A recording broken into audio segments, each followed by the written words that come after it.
penting Pak, salah satu brand saya, kemana-mana seperti ini. Mau naik pesawat, mau apa, coba biasa saya masuk bank, dia bisa itu tukang gosip. Tellernya, dia kira masjid.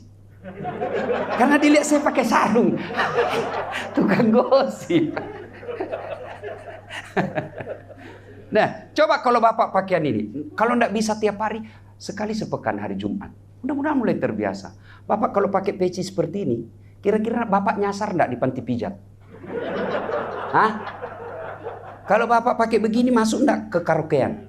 Enggak mungkin. Oh, jenggot panjang, hitam jidat, pakai peci, masuk. Di mana tempat biliar yang bagus? Itu berarti dari kostum sampean bisa menghindari dari dosa. Coba kalau saya gini Pak, waduh, yang namanya godaan mata tereliminir sedikit.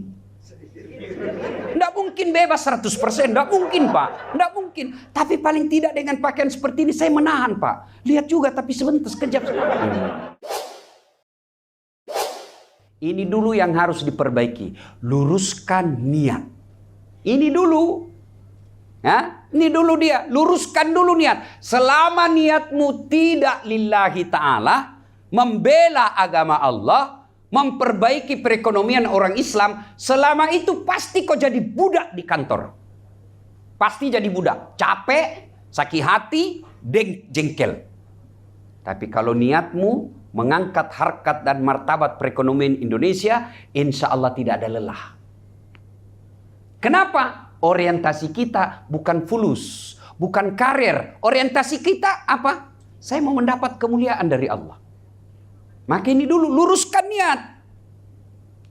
Kasihan dari 46, 47 perekonomi transaksi perbankan Indonesia, ternyata 3% saja itu umat Islam, bank syariah. Ini menjadi pekerjaan buat kita. Percaya kalau niatmu hanya cari popularitas, cari pekerjaan, cari gaji, pasti capek dan di akhirat nanti, ya Allah, mana pahalaku BSI? Bank Syariah Indonesia 20 tahun. Malaikat berkata bohong. Dia masuk BSI supaya lebih murah, lebih gampang kerjanya. Karena kalau di konvensional banyak kerjanya. Kan banyak yang begitu. Oh, lebih ringan di Bank Syariah Ustaz. Nah, maka otak-otak seperti ini pasti capek dan lelah. Saya kasih teori kisah paling gampang. Ada orang ulama memiliki 2 orang santri. Diajarilah santrinya. Semua ilmu ulama ditransfer. Selesai itu, ulama ini berkata, "Nak, ilmuku sudah ku ambil semua. Sudah kau dapat semua. Hiduplah kau dengan ilmu yang telah kuberikan kepadamu." Turunlah dari pondok 2 orang ini. Satu jadi pedagang, satu jadi tukang kebun. Yang tukang kebun, Pak, dia tanam ubi. Panen. Bagus panennya. Dia ingat gurunya. Saya bisa panen seperti ini karena jasa dari ilmu guru saya. Maka dia ambil hasil panen yang paling baik. Dia masukin karung. Dia pikul masuk ke ustadznya. "Assalamualaikum guru." "Waalaikumsalam. Gimana kabarmu nak?" "Alhamdulillah. Saya setelah keluar dari pondok saya jadi petani. Ini ada saya bawakan hasil tanaman saya." Kata gurunya, "Baik sekali kau nak. Bawa masuk ke ibumu." Bawa ke ibunya itu ubi. Cerita-cerita kata muridnya, "Guru, saya mau pamit dulu. Ada pekerjaan penting." "Tunggu dulu nak, kau duduk dulu." Masuklah ini guru. Cerita ke istrinya, "Bu, itu ada murid kita dibawakan ke ubi. Apa dikasih?" Dia bilang, "Tidak ada." Kasihan dia kalau pulang kosong. "Tidak ada. Cuma ada Pak Komut kemarin itu datang bawa kambing." "Ya sudahlah, kasih aja itu kambing. Daripada dia kosong kasihan pulang. Saya juga kolesterol." Akhirnya pulang bawa. Tadi pergi bawa apa Bu? Bawa apa? Pulang bawa kambing. Di jalan ketemu temannya Pak. Dari mana kau teman?" "Saya dari pondok, ketemu guru." "Loh, kok ada kambing?" "Itulah guru kita, Masya Allah. Saya cuma bawakan ubi, dia kasih saya kambing." "Apa? Ubi kau bawa?" "Iya, dikasih saya kambing." Jalan kalkulatornya ini Pak. Namanya pedagang Pak, mikirnya untung rugi. Ini aja cuma ubi dia bawa, dikasih kambing. Dia pulang, dia isi mobil open cup-nya sembako. Gula, beras, minyak, naik ke gurunya. "Assalamualaikum guru." "Waalaikumsalam. Ini, bagaimana? Saya jadi pedagang guru. Ini ada saya bawakan. Ini. Ada saya bawa sembako. Alhamdulillah. Pas mau pulang dia, tunggu dulu. Kau duduk dulu. Ibu, itu datang dibawakan kau sembako. Enggak ada. Kok masa enggak ada kecuali itu ubinya temannya. Ya kata gurunya, sudahlah. Kasih aja itu ubi. Pergi tadi bawa apa? Pulang bawa ubinya lagi temannya. Begitu juga di bank syariah ini. Sama jam kerja kita. Sama pangkat golongan kita. Sama nama kantor kita. Tapi demi Allah, di depan Allah, tidak sedikit yang pulang ketemu Allah membawa kambing, tapi tidak sedikit juga yang pulang bawa ubi. Luruskan niat. Kalau Bapak bekerja hanya karena mau dilihat Pak Komisaris, mau dapat penghargaan dari Pak Dirut, capek bos. Capek. Disuruh kerja 10, 9 yang betul. 1 yang salah. Yang salah ini yang 1 dipersoalkan. Goblok memang kamu. Apa enggak capek Pak? 9 benar, yang 1 dipersoalkan. Tapi kalau Bapak bekerja lillahi ta'ala, tidak ada kata capek dalam kamus hidup kita. Itulah yang disebut pejuang.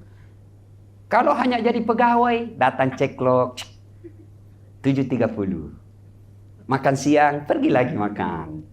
Jam 17.30 ceklok lagi, pulang lagi, kena macet. Jam 10 baru sampai di rumah. Kalau hanya dapat gaji Pak, hanya Bapak kejar gaji, Bapak kejar pangkat jabatan, di akhirat nanti semua itu akan jadi sia-sia, tidak menjadi amal. Tapi kalau Bapak niatkan lillahi ta'ala, maka insya Allah capeknya, jeripayanya akan jadi amal di sisi Allah Subhanahu wa ta'ala. Gimana caranya Ustaz? Ada prakteknya, ada tata caranya, ada SOP-nya. Gimana caranya? 1, usahakan keluar rumah sudah ada wudhu. Itu Nabi tidak pernah dalam kehidupan beliau tidak ada wudhunya. Keluar rumah pasti sudah ada wudhu. Ini dulu. Yang kedua, jangan pernah keluar rumah kecuali kita menunjukkan berpakaian Islami. Karena kita ini bang syariah. Syariah itu sudah identik dengan Islam. Maka berpakaianlah yang menunjukkan, baru orang lihat aktivis bank syariah. Yang ketiga, coba sebelum ini pakaian. Ini penting Pak, salah satu brand saya, kemana-mana seperti ini. Mau naik pesawat, mau apa, coba biasa saya masuk bank, dia bisa itu tukang gosip. Tellernya, dia kira masjid. Karena dilihat saya pakai sarung. Tukang gosip. Nah, coba kalau Bapak pakaian ini. Kalau enggak bisa tiap hari, sekali sepekan hari Jumat. Mudah-mudahan mulai terbiasa. Bapak kalau pakai peci seperti ini, kira-kira Bapak nyasar enggak di panti pijat? Hah? Kalau Bapak pakai begini, masuk enggak ke karaokean? Enggak mungkin. Oh, jenggot panjang, hitam jidat, pakai peci, masuk. Di mana tempat biliar yang bagus? Itu berarti dari kostum sampean bisa menghindari dari dosa. Coba kalau saya gini Pak, waduh, yang namanya godaan mata tereliminir sedikit. Nggak mungkin bebas 100%, nggak mungkin Pak, nggak mungkin. Tapi paling tidak dengan pakaian seperti ini saya menahan Pak. Lihat juga tapi sebentar, sekejap. Terpelihat, masa ada ustadz pakai gini melotot. Wah, jadi dari pakaian itu sesungguhnya bisa melindungi kita dari pola maksiat. Yang ketiga praktikumnya, tadi sudah ada wudhu, berpakaianlah Islami. Yang ketiga, setiap Bapak mau keluar rumah, ikrarlah dalam hati. Bukan ikrar kepada pegawai, bukan ikrar kepada anak buah, bukan ikrar kepada atasan, ikrar kepada sumber maha kuasa. Apa kita baca? Ya duduk. Bapak duduk dulu, menghadap kiblat, lalu baca doa. Bismillahirrahmanirrahim. Inna sholati wa nusuki wa mahyaya wa mamati lillahi rabbil alamin. Lalu menuju ke pintu baca doa. Bismillahirrahmanirrahim. La haula wala quwata illa billah. Kalau Bapak seorang suami, sedekah dulu kepada istri. Apa sedekahnya Rasulullah kepada istrinya? Bukan sedekahnya berupa duit, tapi apa? Sedekahnya apa? Cium jidat. Jadi besok-besok Bapak kalau mau keluar cium jidatnya istri, itu sedekah. Ibu-ibu juga kalau suamimu lupa sedekah, kau ingatkan, Pak, sedekah. Sedekah itu cium jidat. Itu amalan Rasulullah setiap mau keluar rumah. Bu, bertengkar rumah tangga biasa. Kecewa kepada suami biasa. Jengkel kepada istri lumrah. Iya. Mana ada si rumah tangga yang tidak pernah ada masalah? Bohong. Ini Ustadz, banyak juga masalah saya, Pak. Benar Pak Wadir. Apa masalah saya paling banyak sekarang, Pak? Banyak janda curhat. Di DM, di Instagram, Ustadz baru meninggal suami saya, kasihlah saya doa-doa penenang. Saya kasih, saya balas doa-doa. Lama-lama dia mulai kirim stiker yang ngeri-ngeri, Pak. Lope-lope sebelah apa maksudnya? Lama-lama dia bilang, Ustadz, maukah Ustadz menjadi imam dalam hidupku? Saya bilang, mohon maaf Bu, saya bukan imam, saya penceramah. Semua orang punya masalah dalam rumah tangga. Tapi tolonglah,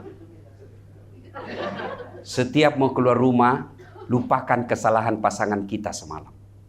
Karena ajal kita tidak tahu, Pak. Siapa sangka itu yang lapangan stadion? Coba kalau bertengkar sebelum berangkat dengan istrinya atau suaminya bertengkar, lalu pulang sudah jadi jenazah, apa ndak kita tidak bisa menyalahkan diri kita? Pasti kita salahkan diri kita sampai ajal. Maka setiap mau keluar rumah, lupakan pertengkaran. Lupakan. Nah, coba biasa istri kita ini kan ahli sejarah. Kesalahan suami ndak pernah mau dilupa. Sudah 4 tahun dia ungkap lagi. Memang kamu, itu buktinya 4 tahun yang lalu. Itu sudah 4 tahun yang lalu dia ungkap lagi. Maka itu memang perempuan itu ahli sejarah. Langsung istri saya dia bilang begini, Pak Wadir. Benar, perempuan ahli sejarah. Maka laki-laki jangan kau bikin sejarah.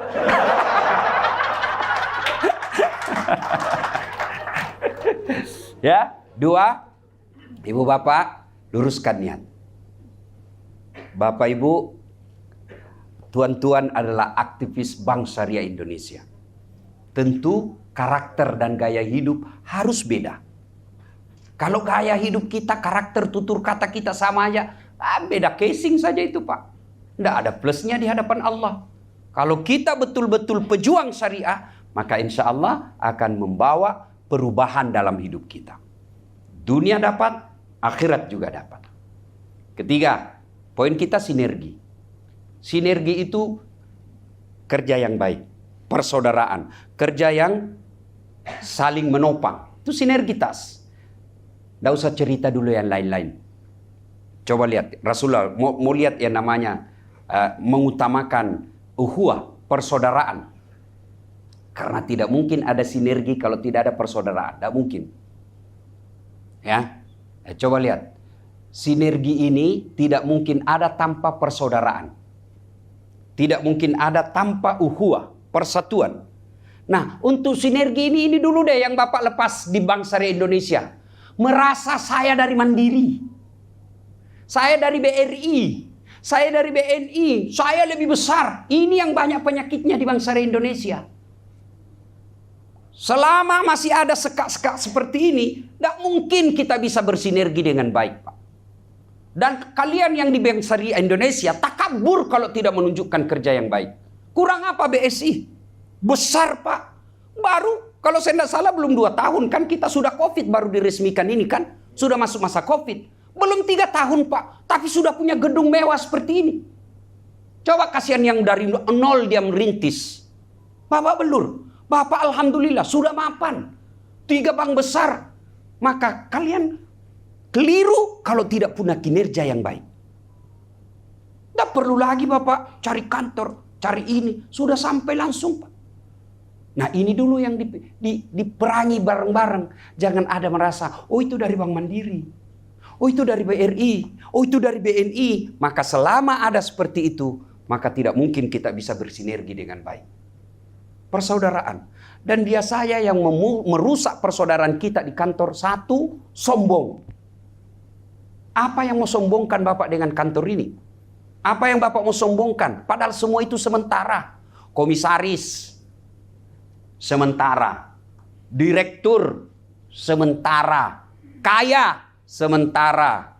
Penderitaan, sementara. Semua hanya sementara. Mutasi, sementara. Yang abadi, apa yang kita lakukan? Nah, Ibu Bapak, saudara-saudara sekalian, mari meneladani Nabi.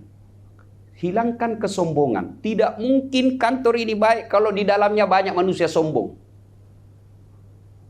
Mentang-mentang kita direktur utama. Oh, jangan sombong Pak. Apa? Ada batasnya. Apa batasnya? Baiklah kalau Menteri BUMN masih senang sama kita. Oke. Tapi ada batasnya apa? Pensiun. Ada yang bisa lawan pensiun? Tidak ada Pak. Apalagi merasa cerdas. Aduh, jangan sombong karena ilmu. Wa ma utitu minal ilm illa qalila, kata Allah. Saya tidak kasih kamu ilmu kecuali sangat sedikit. Apa yang kamu sombongkan dengan ilmu? Maka kalau ada penceramah merasa sombong, ciri-cirinya hanya mau menang sendiri, semua orang salah, seolah-olah dia hanya panitia hari kiamat. Dia pemilik hak paten masuk surga neraka. Oh, ada juga begitu Pak. Saya jadi ustadz seperti ini. Jangan sombong. Saya bisa seperti ini Pak bukan karena hebat, karena ada penontonku. Saya ceramah di sini Pak 2 jam menggebu-gebu, nggak ada yang nonton. Lewat Pak Wadir, sudah lama gila itu Ustaz. Iya toh, apa yang kita mau sombongkan? Maka orang makin tinggi jabatannya, makin populer, makin cerdas, makin cakep, tapi tawadu. Itulah sifat Rasulullah Muhammad sallallahu alaihi wasallam.